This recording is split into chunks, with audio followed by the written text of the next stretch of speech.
अस्सलाम वालेकुम नाज़रीन, मैं हूं डॉक्टर फ़िज़ा अकबर खान और मैं हूं पाकिस्तान। अस्सलाम वालेकुम नाज़रीन, मैं हूं डॉक्टर फ़िज़ा अकबर खान और मैं हूं पाकिस्तान और आप देख रहे हैं पाकिस्तान के सबसे बड़े न्यूज़ चैनल का नंबर 1 प्रोग्राम ऐसे नहीं चलेगा।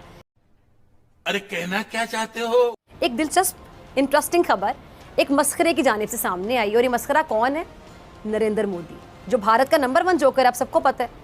पड़ोसी मुल्क की मज़े की बात मैं आपको सुनाने जा रही हूँ, वो ये है कि वो नरेंद्र मोदी जो मजलूमों पर जुल्म के पहाड़ तोड़ता है और उसके जालिम होने की दास्तानें जो अमेरिका और इसराइल जैसे ममालिक पर में भी लिखने पर वो मजबूर हो जाते हैं। ये मोदी खुद को जमहूरियत का रखवाला कहता है, लेकिन हिंदुस्तान में अकलियतें इसके शर से महफूज नहीं है और शायद यही वजह कि अब ये जालिम शख्स हिंदुस्तान के लिए शर्मिंदगी का बायस बनता चला जा रहा है। खत्म, bye bye, tata, goodbye, गया। एक शख्स जिसे लोग टिड्डा कहते थे अपनी बेगम को लेकर अपने मकामी गांव से निकलकर दूसरे गांव में सेटल हो गया। अच्छा, उसने फैसला किया कि वो इस नए गांव में अपनी नई शनाख्त पैदा करेगा और लोग उसे उस नाम से नहीं पुकारेंगे बल्कि पीर साहब कह के पुकारा करेंगे। अच्छा, बेगम ने उससे पूछा कि तुम ये सब कैसे करोगे? तो उसने जवाब दिया कि इस गांव के चौधरी की बहन के पास एक कीमती हार है, बस तुम वो हार किसी तरीके से चुरा कर ले और फिर देखती जाओ बेगम कि मैं क्या करूँगा। अच्छा, बेगम ने हुक्म की तामील करते हुए हार कमाल महारत से चुरा लिया और फिर लाकर उसको दे दिया। अब दूसरी जानिब गांव में हंगामा हो गया कि हार की जो चोरी की जो खबर है वो जंगल में जैसा दरख्तों की तरह समझे कि फैल गई। अब उसने अपनी बेगम को कहा कि जाओ जाकर चौधरी की बहन को ये बताओ कि मेरा जो मियाँ है वो बहुत बड़ा बुजुर्ग है, बहुत बड़ा पीर है, जो लोगों की गुमी हुई जो चीज़ें हैं वो बरामद कर देता है। अच्छा, इस बात पर चौधरी अपने घराने और गाँव वालों को साथ लेकर उसके यहाँ हाजिर हो गए। पीर साहब से कहा कि जी बताएं हमारा हार कहाँ हो सकता है, आप पीर साहब है, सुने आप हर चीज़ ढूंढ देते हैं। उसने रातों रात जो हार है ना वो बड़ी महारत के साथ चौधरी के घर की छत पर ऑलरेडी फेंक दिया था। अच्छा, उसने बताया कि आपका हार जो है किसी नौकरानी ने चुराया, जिसने बाद में खौफजदा होकर हार आपकी छत पर फेंक दिया, जाएं जाकर देखें आपका हार वहाँ पे होगा, उठा लीजिए। हार मिल गया। हार मिलने के बाद इस इब्तदाई करामत पर समझ लें कि जो पूरा गाँव है पीर साहब का मुरीद ही हो गया। लेकिन चौधरी साहब जो कह लें कि अंधों में काना राजा थे, उन्हें जो पीर साहब थे ना वो खटकने लगे। चौधरी साहब ने गांव वालों को समझाया कि जो शख्स है ना ये फ्रॉड लगता है मुझे, लेकिन गांव वाले इनकार करते रहे। अच्छा, चौधरी साहब ने ना दिल ही दिल में ठान लिया कि पीर साहब को मैं साबित करके रखूँगा वो सही बंदा नहीं, फ्रॉड है। अच्छा, चौधरी साहब ने पीर साहब को एक और आजमाइश में डाल दिया, ये साबित करने के लिए बंदा फ्रॉड है। लेकिन खुशकिस्मती से समझ लें कि उसकी किस्मत अच्छी थी पीर की कि वो इस आजमाइश में भी कामयाब हो गया। अब लोगों ने चौधरी को समझाया कि अब बस करो, बुजुर्गों पे शक नहीं किया जाता है, ये सही बुजुर्ग हैं, ये सही पीर साहब हैं।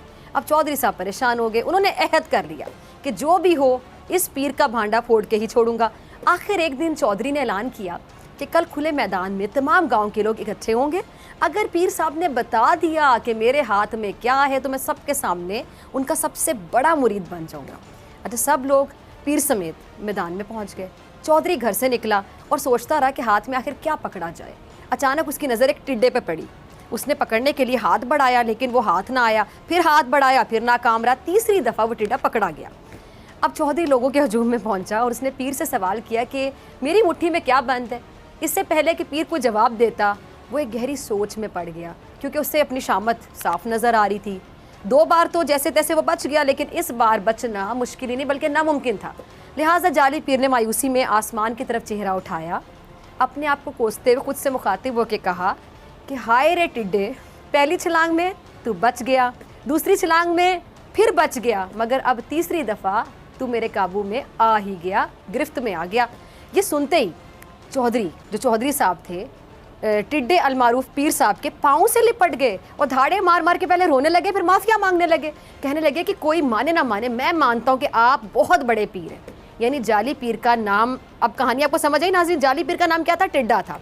और चौधरी जो उस पीर की आजमाइश करने के लिए आया था उसने मुट्ठी में क्या पकड़ा हुआ था? टिड्डा ही पकड़ा हुआ था। यानी उड़ने वाले कीड़े और जाली पीर का नाम एक जैसा था, ये कन्फ्यूजन थी। चौधरी ने 2 कोशिशों के बाद तीसरी कोशिश में टिड्डे को अपने काबू में किया था। ठीक वैसे ही जाली पीर जो है वो पहली बार बच गया, दूसरी बार बच गया, लेकिन तीसरे बार जो टिड्डा साहब हैं वो उनको लगा कि वो नहीं बचेंगे। अब इसीलिए इसी कन्फ्यूजन में चौधरी साहब को लगा कि शायद जिस टिड्डे का जिक्र हो रहा है वही मेरी मुट्ठी में बंद है, हालांकि वो अपना नाम ले रहा था। इसीलिए जैसे ही जाली पीर ने अपना नाम लिया, खुद से मुखातिब हुआ, 2 बार बच जाने की बात की, तो चौधरी साहब ये समझे कि तो बहुत बड़ा पीर है। इसने ना सिर्फ ये पहचाना कि मेरी मुट्ठी में एक टिड्डा है, बल्कि ये भी इसको नज़र आ गया कि पहली बार मैं नाकाम हुआ इसको पकड़ने में, दूसरी बार भी ना पकड़ सका, तीसरी बार ये मेरे हाथ आ गया। और चौधरी साहब ने पीर साहब को दिल से पीर साहब मान लिया, बल्कि दिलो जान से बड़ी अकीदत के साथ वो जाली पीर के अकीदतमंद बन गए।